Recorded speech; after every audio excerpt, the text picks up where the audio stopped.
Hello, আসসালামু আলাইকুম বন্ধুরা। আপনার হাতে যদি 1 মিনিট সময় থাকে তাহলে আমার এই ভিডিওটা দেখে যাবেন। এটা খুবই একটা গুরুত্বপূর্ণ ইম্পর্টেন্ট ভিডিও, সবার জন্য এই ভিডিওটা কাজে লাগবে। তো আল্লাহ পাক কিন্তু আপনি গুনাহ করলে, পাপ করলে সব পাপ কিন্তু আল্লাহ পাক মাফ করবে না। অনেক অনেক পাপ আছে, আল্লাহ পাক আপনি গুনাহ করলে আল্লাহর কাছে মাফ চাইলে আল্লাহ মাফ করে দিবে। কিছু কিছু গুনাহ আছে, এগুলো যদি আপনি করেন তাহলে কিন্তু আল্লাহ পাক মাফ করবে না। সেই দুইটা আমি আজকে আপনাদেরকে বলবো। তো একটা, আপনি যদি এতিম ঠকান, এতিম যার বাবা মা নাই, মরে যায়, তাকে যদি আপনি ঠকান তাহলে সেই পাপ কিন্তু আল্লাহ পাক মাফ করবে না। এতিমের হক ঠকাইলে, এতিমের হক মারলে তখন কিন্তু আল্লাহ পাক এটা ক্ষমা করতে পারবে না, এটা আল্লাহ পাক ক্ষমা করবে না।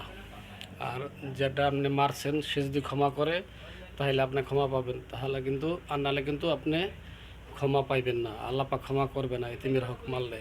আর আপনি, আর আমাদের সমাজে এরকম অনেকে আছে, অনেক বাবা মায়ে আছে এরকম, যে মেয়ে ছেলে দুইজনকে সমানভাবে দেখে না।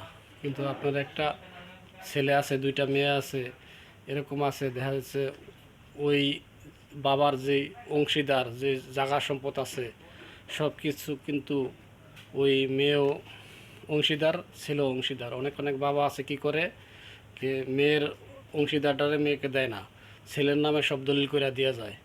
সে কিন্তু কখনো জানাতে যাইতে পারবে না, সেই বাবা কিন্তু কখনো জানাতে যাইতে পারবে না যে মেয়েকে যদি ঠকায়, মেয়ের অংশীদার যদি ছেলেকে দলিল করে দিয়ে যায় মেয়েকে না দিয়া, তখন কিন্তু সে অংশীদারকে সে ঠকাইলে সেটা কিন্তু আল্লাহ মাফ করবে না।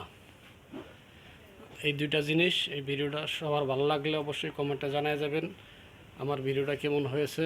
আর আমি কিন্তু